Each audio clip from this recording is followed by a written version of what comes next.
And I want to start by thanking you for the opportunity to share some of my thoughts about the field. This is a field of development and communication that I absolutely love, and I think it's so important. And I want to congratulate you on opening a center.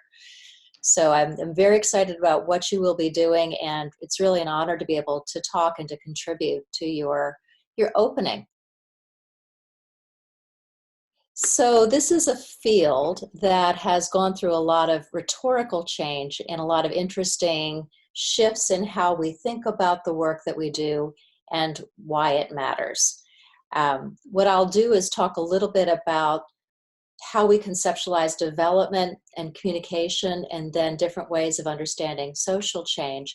And some of my work that deals with women and gender issues can be an illustration of some of these key concepts.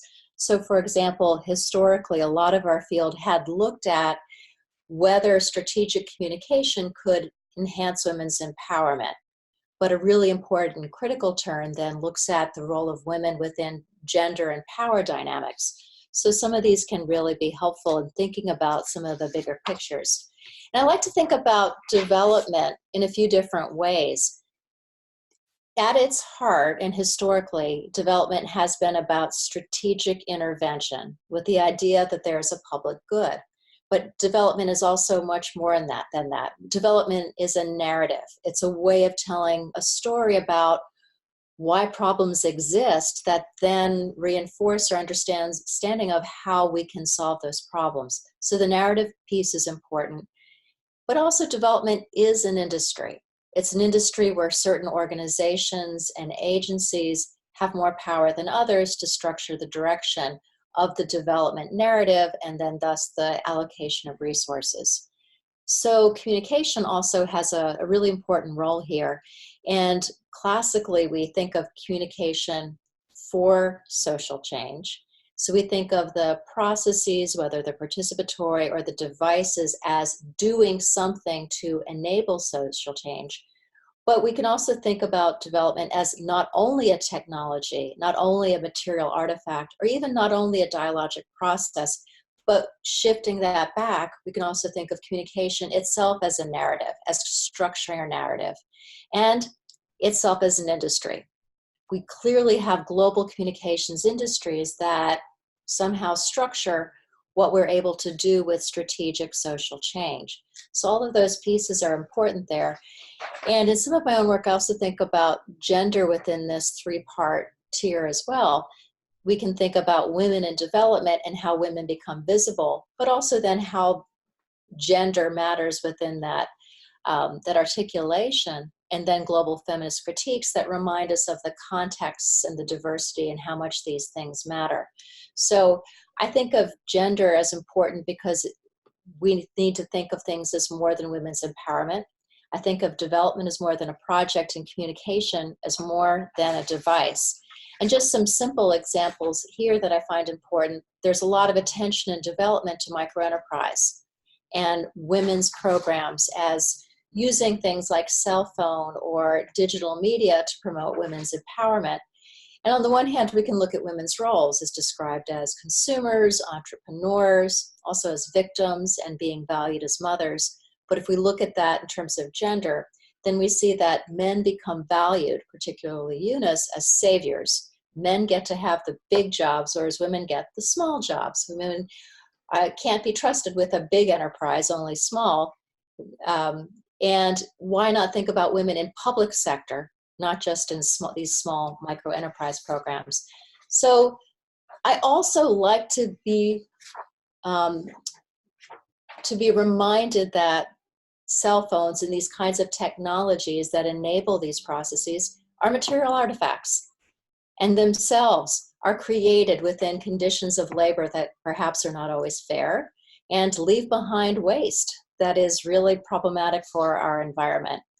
And another quick example, in thinking about women's roles, I like to think about women as being donors and involved, but what's happened is that it's the women who are celebrities like Madonna, Angelina Jolie, and Oprah who have that opportunity. But then when you even look at what they're doing, they become known because they help children, not necessarily economies. So there's that gender translation. the underlying point is that power relationships are really important in understanding our field. So you asked me to think about what is social change. And it's really interesting, I think, and I'm very glad that you're articulating development and social change together, because I think they reinforce different sets of histories and assumptions, and that both are important. I was head of the Intercultural and Development Division at the International Communication Association, and we decided, for very important reasons, to strategically untangle that and to rename ourselves Global Communication and Social Change, and to separate from intercultural communication. And that's a very important part of that piece. So social change. Change implies that there's an intervention, that there's something intended to change over time. And then the social is the idea that it's meant to benefit the public good, and it's meant to benefit a human public good. So what I like to think about is, okay, what gets excluded from that definition? One interesting thing now is artificial intelligence and robots, and kind of the intersection between technologies and humanity, and what we count and who gets to benefit. But we're also, in a sense, neglecting the political, freedom of expression, media development, activism, governance. We're also neglecting the economic inequity and poverty, and sometimes cultural identity. So with these neglects, I just like to point out that development is not that simple. Social change really isn't that narrow. And if we think about the shift from development to social change, historically we've had a lot of attention to development industries, now including social movements and activism. We had thought of communication in top-down effects ways. Now we're thinking not only about participatory and dialogic communication, but also, really important, the role for advocacy. And I want to add in a few words about social justice, which I think is an important corollary to social change. And that's seeing communication, again, not just as a single intervention or device, but as a larger context where people have access to some resources and not others. And this social justice framework brings attention to political economic contexts, the real importance of norms, and long-term change.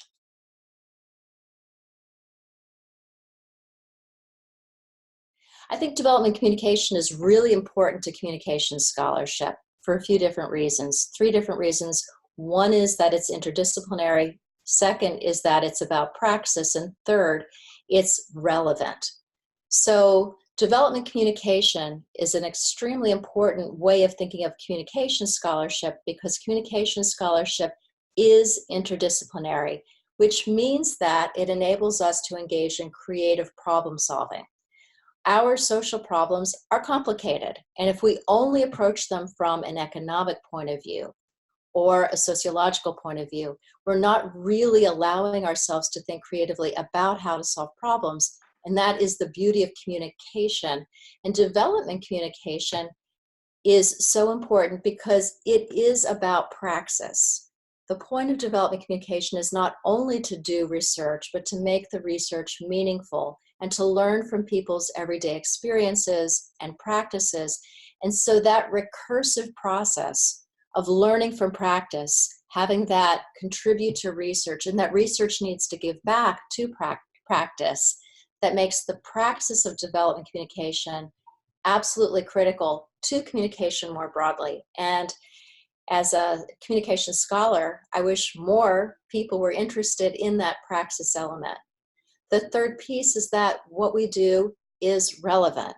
It's contemporary and it matters. Ours is a really complicated field, and we've grown a lot in the last 10 to 20 years in a way that has been truly valuable in terms of learning from different disciplines and approaches. But one of the things that's happened is that the field of communication has grown so much that it has become more siloed and fragmented. So the initial beauty of the field, which helped to change the direction of development communication in a very important way, we're in a sense perhaps losing it over time. And I do think it's important that we remember the value of collaborating and working across disciplines. And development communication had been only what wealthy countries did in poor countries with very top-down kinds of interventions. And the whole field had been about effects. And then, learning from communication scholarship more broadly, we understand that power, political, economic context, there's so much more going on that we have to understand in that broader way.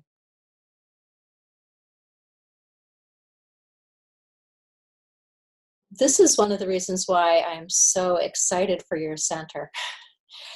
Um, the point that the field is relevant, I think, is where I want to begin.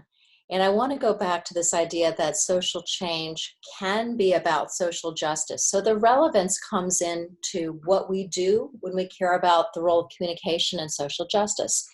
And that's recognizing problems, researching them, reflecting on them, and then acting. So all of our societies have problems at many levels with many dimensions. So it's not something that other people have, it's something that we all have. And there are things we can learn from a variety of circumstances that I think can help us. The idea that some countries are developed and others are developing doesn't really make any sense at all. There's some really interesting debates about even whether the third world as a term should be used. On the one hand, it's quite derogatory. On the other hand, it's important to recognize oppression and experiences of marginality. In trying to think about how we can practically structure learning from other communities, I think that has to be an active engagement, not just a passive one. And I'll give you an example. And this isn't just about rich versus poor countries, but in terms of learning. I run the Communication Theory Journal, and one of the things that we've introduced is a book review process where people who are reading books in other languages, like German, that are not published yet in English, that we have people write book reviews so we know more about what's happening with research and with theory around the world. We had a special issue devoted to Latin America last year, which I'm very, very proud of, because we were able to have people write about what's happening that other scholars might not know about. So I think that it's possible to think about this as a critical way of looking at problems and engaging in advocacy to act. I think that it's important to look at things that we experience that we might not even have thought about in advance. A few years ago, I was in the West Bank and started noticing donor plaques, that donors had been inscribing plaques to themselves, congratulating themselves for their development work in marble, in metal, and just leaving their traces behind rather than valuing local citizens who were also contributing to the projects. So it made me think about the politics of intervention, implicit and explicit, and something that I think is important is thinking about not just doing this work well and doing good work, but I think there's a problem with programs that want to look good as well. So this is where universities can come in. A university, a critical academic, can critique the public relations that goes along with these kinds of projects in a way that other groups can't. So there's an accountability that matters, an accountability to the problem, not the project. And this is something that I think is really important for centers and for academics, because there's a role in society that we can play that other people cannot. So in terms of what a center can do, particularly a center in a university, I've got 3 different areas that I think are important to think about. One is the research, and that is what a lot of us really enjoy doing. So the research with a critical notion is important, but there are other things as well. The second thing I like to think about is integrating the research with the pedagogy. So that's developing a curriculum that can leverage the resources of your research opportunities. That can be classes for students. It can be creating certificates and minors for students.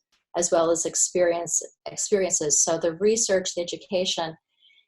And then the third piece that I think is important and hard at first, but worth thinking about as the center goes on, and that's community engagement.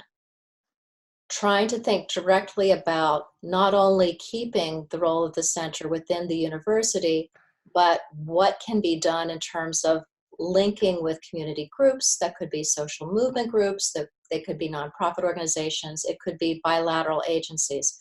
But I think it's important to intentionally build in those networks and those links, so what you're doing is actually contributing as well as building from the experiences of people in the field. And there's some principles that I think are important with all this. I keep using the word critical because I think that's what universities can do that other organizations cannot. A lot of organizations do research, but it's applied research that is valuable in monitoring projects, but it's not as valuable in terms of the bigger picture nature of critique that can contribute to different directions for future programs.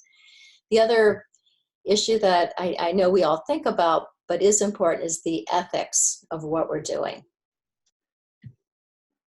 And the ethics in terms of how we engage with our students and the communities work with and with each other. The critical inquiry, I think it's important to have the courage to ask the hard questions, and that sometimes can be who's harmed and who benefits, what are the implicit biases, how do we even share results? Sometimes academics can only want to share the results where they show themselves to be successful. And in terms of learning and the bigger world, it's important to talk about all of our findings and results. And that's hard because we have a publication structure that tends to privilege certain kinds of learning and outcomes. But I think that there are creative ways that we can also, through centers, make sure that our results, our dialogues are shared publicly so other people can contribute and learn from those as well. I wanted to also suggest that with this center, you have a lot of potential and a lot of things that you can do.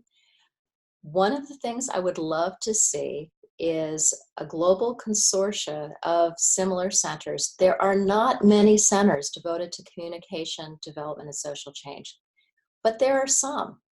And I think it would be wonderful to develop some links and networks across centers as a way of sharing information and just building that global community. I think it's important to try different kinds of programs, even if they don't seem like a good idea at the time, but to learn from them. So there are the classic things. The classic things are to create research collaborations, to build programs for your students, and those things do matter. But there might be other creative ideas, and I think it's okay to try a lot of different things and let some things fail as part of the learning process for moving forward. A lot of programs that want to understand communication in a global context, it can be difficult at first to decide whether to focus strategically in one particular region where you have some expertise on campus, or whether you want to have some kind of footprint in lots of different regions. And that's a strategic question. There's no right or wrong answer there. I tend to like to think of more than one region at a time, because where I am and where I tend to be, we have people who are very well versed with different contexts. But that is a strategic question to start from.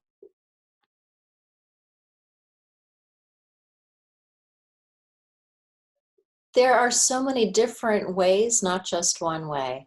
I think it's important to learn about the way things work and not assume that how something works in one context will directly transfer to another. It can raise, that experience can help raise questions, but it's not going to be something that's directly replicable.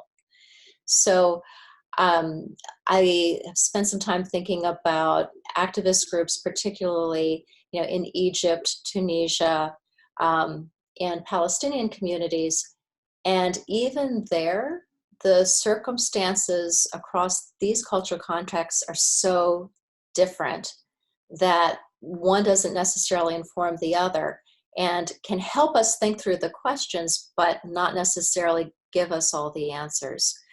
Um, I'm also thinking about a lot of the very different contexts within East Asia and South Asia. So on the one hand, I think we can learn about different governments in India and how they've, in a sense, structured the way that social policies are formed, and also telecommunications policy.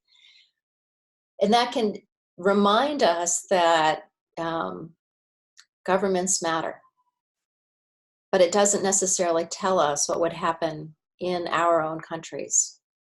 I'm always reminded of a lot of Northern Western scholars assume women in other countries all have the same concerns and the same needs and are all being mistreated.